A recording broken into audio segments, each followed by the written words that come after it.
해피 유타 코리아 시청자 여러분, 오늘은 2021년 1월 19일 금요일입니다. 저는 지금 통영에 와 있습니다.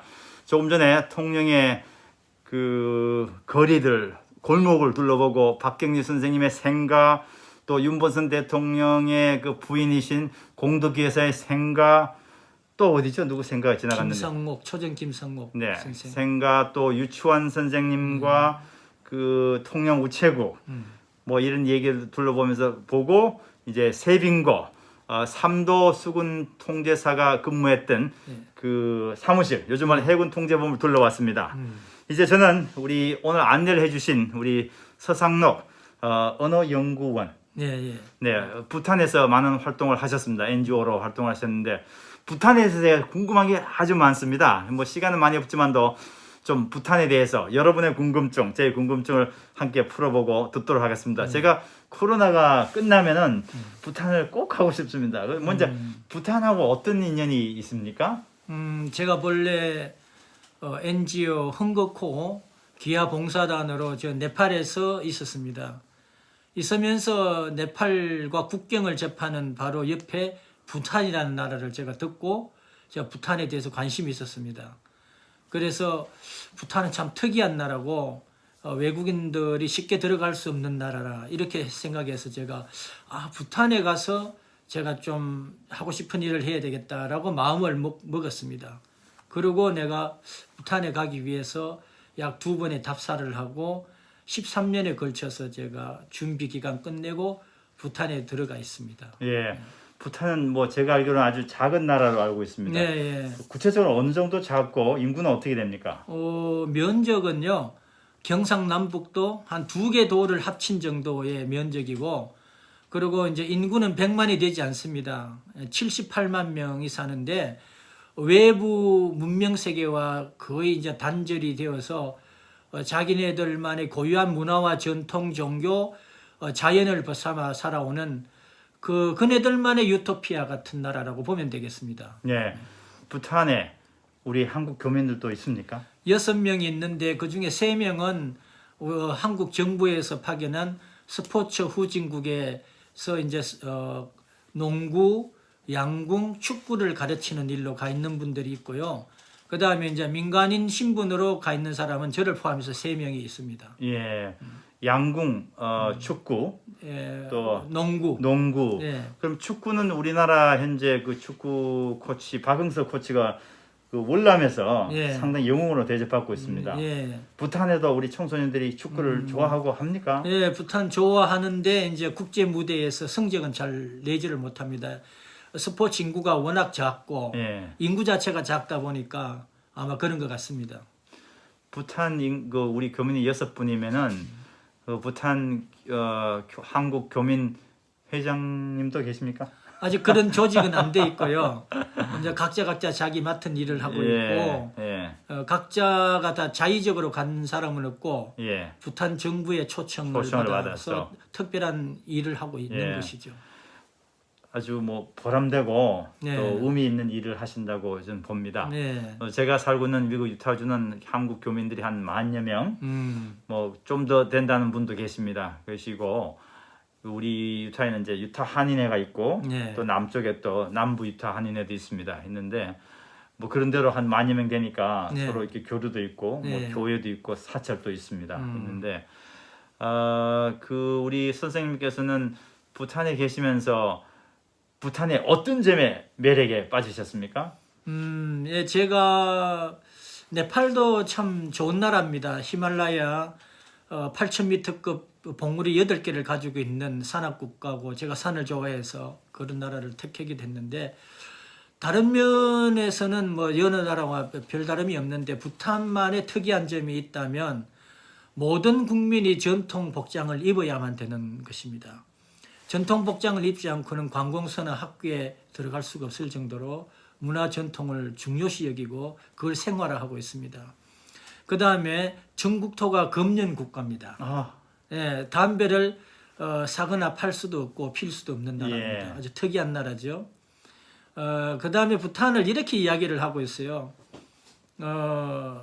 언둔의 왕국, 시간이 정지된 곳, 이렇게들 이야기를 하고 있는데 왕정 국가이고 또 히말라야 산속 깊숙이 자리한 작은 나라다 보니까 외부와 노출이 잘 안 되어 있고 부탄에 대해서 아는 사람들이 별로 없거든요. 그래서 이제 언둔의 왕국이라는 이름이 지어졌고, 그 다음에 왜 시간이 정지된 곳이냐 하면 부탄의 외부 문명 세계에 살던 사람이 부탄의 공항에 도착하자마자 딱 느끼는 점이 아득한 옛날, 아주 오랜 옛날로 거슬러 올라간 듯한 시간 여행을 하고 있는 것 같은, 그것이 바로 이제 모든 국민이 전통 복장을 입고 옛날 모습 그대로 살아가고 있는 모습을 보니까 문명 세계의 사람이 볼 때는 마치 시간이 흐르지 않는 것처럼 느껴지거든요. 저 역시 그렇게 느껴졌습니다. 예. 그러다 보니까 시간이 정지된 곳이라는 이제 이름이 붙어 있는 것 같습니다. 예, 운둔의 왕국. 저도 가끔은 지나간 시간을 다시 가보고 싶은데 네. 현실적으로 불가능하지 않습니까? 네. 그래서 몇 년 전에 중국을 가보고 이거 뭐야? 내 중학교 때의 모습이네. 그런 느낌을 심양 근처에서 봤습니다. 예. 그런 의미에서 또 저는 이제 부탄에 대해 설명하시니까 더더욱 예. 가보고 싶습니다. 그럼 부탄을 가려면 어떤 경로로 통해서 우리가 갈 수 있습니까? 부탄은 직항이 없습니다. 한국에서. 다른 나라에서도 마찬가지고, 일단은 방콕이나 싱가포르, 인도 뉴델리, 그 다음 네팔 카트만두에서 비행기를 갈아타야만 됩니다. 그리고 부탄에는 국제공항이 하나가 있는데 산악국가다 보니까 공항을 만들 만한 그런 평지가 없어요. 그래서 산골짜기에 조그만하게 이제 비행장이 있기 때문에 외국 비행기는 들어갈 수가 없습니다. 부탄 국적기만 들어가는데 그것도 그 공항에 들어갈 수 있는 라이센스가 있는 조종사만이 비행기를 운항할 수가 있는 그런 입지 조건을 갖고 있습니다. 예.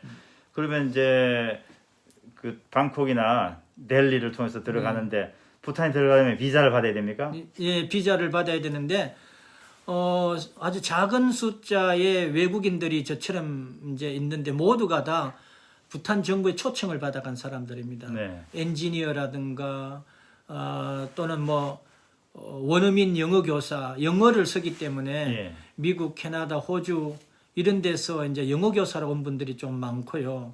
그다음에 저는 거기서 이제 왕립 언어연구원, 우리 같은 아마 국립국어원과 같은 그런 정부 기관에서 언어연구원으로 일을 하고 있고, 제가 하는 주 작업은 이제 사전 편찬 작업입니다. 네. 그래서 제가 가서 한 2년 동안 있으면서 사전 편찬 작업을 하는 도중에 한국어, 부탄어, 영어 회화책을 제가 발간을 하게 됐습니다. 그리고 이제 계속해서 사전을 편찬하는 그런 주된 작업을 하고 있습니다. 그러면 선생님이 편찬하는 그 한국어, 부탄, 영어 예. 이 3개국어가 되어 있습니다. 예. 그러면 그 한 권을 보면은 영어도 또 영어를 또 부탄어로 이렇게 볼 수 있군요. 예, 회화책은 3개국어로 제가 제작을 했고요. 예. 이제 사전은 그렇지 않습니다. 예. 한국어, 부탄어 사전을 제가 만들고 한국 있습니다. 부탄요. 그 전에 없었습니까? 없었죠. 최초에. 그렇죠. 거기에 이제 한국어뿐만 아니라 영어를 주로 쓰는 나라이기 때문에, 영어는 이미 영국의 언어가 아니라 국제 언어로 인정받기 때문에 예. 모든 나라가 다 자국어와 영어 사전은 다 있습니다. 부탄도 뭡니까? 부탄어 영어 사전은 있습니다. 그러나 예. 영어 외에 다른 제3세계 언어로 된 사전은 아직 하나도 없습니다. 예. 만약 제가 한국어 부탄어 사전을 이제 발간해서 출판하게 된다면 영어를 제외한 최초의 제3국의 언어가 되지 않나 저렇게 보고 있습니다. 그거 역시 상당히 의미가 있고 역사적인 일이라고 봅니다. 예. 그러면 지금 한국과 부탄은 수교는 되어 있습니까? 예, 수교는 돼 있는데 33년 전에 수교가 되어 있지만은 대사관이나 영사관은 이렇게 개설되어 있지 않습니다. 왜냐하면 한국인이 워낙 숫자가 작고 예. 교역량도 아주 변변찮기 때문에 예. 아직 대사나 영사관이 설립될 정도는 되지 않고요. 이전에는 인도 주재 한국 대사가 겸임을 했지만 지금은 방글라데시 주재 한국 대사가 겸임을 하고 있습니다. 네. 혹시 국내에 한국 내에 부탄 사람이 와서 일하거나 그런 분도 계십니까? 아주 소수의 한 6, 7명의 학생이 주로입니다. 네. 한국에 있는 대학으로 유학 온 학생들이 내가 알기는 한 5, 6명이 있는 걸로 알고 있어요. 네. 그 외에는 외국인 노동자도 이렇게 허용하지 않습니다. 부탄에서는. 자체에서 예, 외국으로 나가서 일하는 걸 허용하지 예, 않군요. 예. 부탄은 어떤 언어를 씁니까? 아까 영어 말씀하셨는데 영어는 이제 모국어는 아닐 거고. 예. 모국어로 이제 부탄어가 있습니다. 있는데 문자는 티벳 문자를 차용해서 쓰고 있고요. 네. 같은 문자지만은 티벳으로 발음되는 거하고 부탄 사람들이 부탄으로 발음하거나 전혀 다릅니다. 예. 그렇게 고유한 언어가 있고 이제 영어는 한 1970년대 중반부터 영어를 이제 모든 학교에서 영어로 된 교과서로 가르치려는 어떤 교육 방침에 따라서 모든 학교가 영어로 수업을 하고 있습니다. 아주 영어를 잘하는 국가입니다. 그럼 이제 뭐 중학교, 예. 초등학교 이렇게 나오면은 예. 영어는 기본적으로 다 잘하겠습니다. 예. 예. 그리고 아까 비자 말씀을 하셨는데 그러다 보니까 일반 사람들이 부탄 정부의 초청을 받지 않고 자의적으로 들어갈 수는 없는 상태고요. 들어갈 수 있는 것은 관광 비자로 들어갈 수가 있습니다.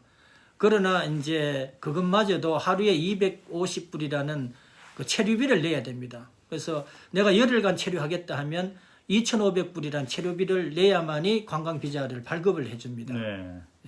그게 만약에 하루에 250불이면 열흘이면 2,500불. 예. 20일이면 5,000불 가까이. 그렇게 꽤 되죠. 돈이 많습니다. 예. 그러면 부탄 내에는 그 왕국인데 부탄에서는 자체 어떤 예산은 어떻게 조달합니까? 국민들의 세금 아니면 뭐 국가적인 어떤 자원이 있어서 그걸 외부에 수출해서 하나요? 예, 뭐 지하 자원은 거의 없다시피 하고요. 이제 산림 자원이 참 좋아서 목재를 수출하기도 하는데 뭐 그렇게 큰 양은 되지 않고요. 수력 발전이 많습니다. 히말라야 깊은 계곡에 댐을 막아서 전기 발전을 많이 하는데 그것도 인도에서 이제 많이 운영을 하고 있고. 예. 그래서 생산된 전력을 인도에 수출해서 국가 수입에 충당하고 있고. 그 다음에 이제 일부는 이제 관광객들이 이제 와서 쓰는 그 관광 수입에 의존을 하고 있죠. 그리고 워낙 나라가 작다 보니까 예산 규모가 작지만은 그래도 국가 운영을 잘하고 있고, 그 다음에 관리들이 국가 공무원들이 굉장히 청렴합니다. 아마 아시아 국가에서 부정부패 없는 유일한 나라가 아닐까는 그렇게 생각하고 있는데, 공항에서 근무하는 사람이든 일반 공무원이든 어떤 사람이든 뇌물을 받지 않습니다. 네. 뇌물을 받지 않을 만큼 아주 청렴하고, 그렇다면 작은 국가 예산이지만은 그것이 국민을 위해서 그대로 전액 잘 쓰이고 있다고 보죠. 네. 그렇기 때문에 무상 교육, 무상 의료가 다 가능한 나라인 것입니다. 네. 저 선생님이 이제 코로나로 말미암아서 부탄에 계시다가 한국으로 들어오셨죠. 네. 그럼 언제 다시 부탄으로 돌아가실 계획은 있습니까? 예, 제가 작년 11월에 들어가기로 약속이 되어 있는데 코로나 때문에 비자 발급이 중단되어 있고 또 비행기도 아직 뜨지도 않습니다. 그래서 코로나가 이제 좀 완화가 되면 비행기도 뜨고 하면 이제 비자를 받아서 다시 들어가기로 약속을 하고 나왔습니다. 네. 부탄에서 한국으로 들어오시기 전까지 부탄에서 총 얼마 동안 계셨습니까? 약 4년 정도 그럼 있었습니다. 4년 동안 계시면서 뭐 친구들도 많이 사귀었을 것이고 예. 또 정부의 관리들하고도 가까우실 텐데 예. 그분들하고는 요즘 어떻게 서로 통신을 하고 계십니까? 뭐 메일도 있고 그다음에 위챗이라는 그런 SNS도 있고 페이스북도 있고 이런 것들로 서로 이제 안부를 묻고 인사를 주고받고 있습니다. 예, 그런 이제 SNS는 그쪽도 여기처럼 다 이렇게 활발하게. 예, 인터넷 잘 되고 있습니다. 예. 해피토크의 시청자 여러분 궁금하시죠? 제가 우리 서상동 연구원님을 통해서 부탄에 대해서 저희 궁금증을 많이 물어봤습니다. 아마 여러분도 궁금하실 텐데 혹시 있다면요 댓글로 남겨주시면 제가 직접 여쭤보도록 하겠습니다. 그리고 저와 이 우리 서 선생님이 어떻게 만난지 궁금하지 않습니까? 그건 제가 우리 선생님께 직접 한번 말씀을 해주십시오. 예, 제가 거기에서 뭐 하는 일이 그렇게 많지는 않습니다. 연구원으로 언어를 연구하고 있는데 많은 자투리 시간을 이제 페이스북을 제가 종종 들여다보고 있습니다. 많은 페이스북 친구 중에서도 유독 우리 허 선생님이 유타 방송을 이제 미국에서 하시고 또 여러 가지 것들이 참 눈에 와 닿았습니다. 그래서 교민을 위해서 여러 가지 하는 활동이 굉장히 저희가는 이제 매력 있게 보여서 참 이분하고 소통하고 싶다는 마음을 많이 가졌죠. 그래서 페이스북 친구가 되었고요. 그리고 부탄을 소개하면서 언젠가 기회가 닿으면 부탄에 한번 오시라고 하니까 우리 선생님도 부탄에 대한 관심이 참 많아서 언젠가 한번 가겠다라고 어떤 이렇게 약속 아닌 약속을 이제 하게 됐습니다. 그렇게 이렇게 이루어진 것이죠. 네, 그래서 부탄을 못 가고요. 이 먼저 통영에 먼저 와서 우리 지금 선생님께서 통영의 이 역사, 예. 특히 그 중에 통영의 기독교 역사를 연구하고 사료집을 수집하는데 계시는 사무실에서 오늘 만났습니다. 그리고 또 한 가지 공부한 것은 이 통영이 있기까지 이 통영에 아주 오래전에 1895년 예, 1895년도 예, 그 무렵에 호주에서 오신 기독교 선교사들이 세운 학교와 병원 또 그분들의 영향으로 말미암아 우리나라 예술과 또 문화 이런 데 지도자로 우뚝 서신 분들에 대해서 알게 되었습니다. 마지막으로 그 몇 분만 소개를 좀 해주시겠습니까? 예, 뭐 그 부분은 따로 이렇게 하셔도 좋지만 따로 할까요? 예, 그렇게 했으면 좋겠습니다. 해피터 고래 시청자 여러분, 자, 요 정도로 우리 부탄에서 공부를 했습니다. 하고 잠시 뒤에 통영의 문화인, 예술인 그리고 통영과 호주 선교사들의 그 발자취 역할에 대해서 알아보도록 하겠습니다. 감사합니다. 네.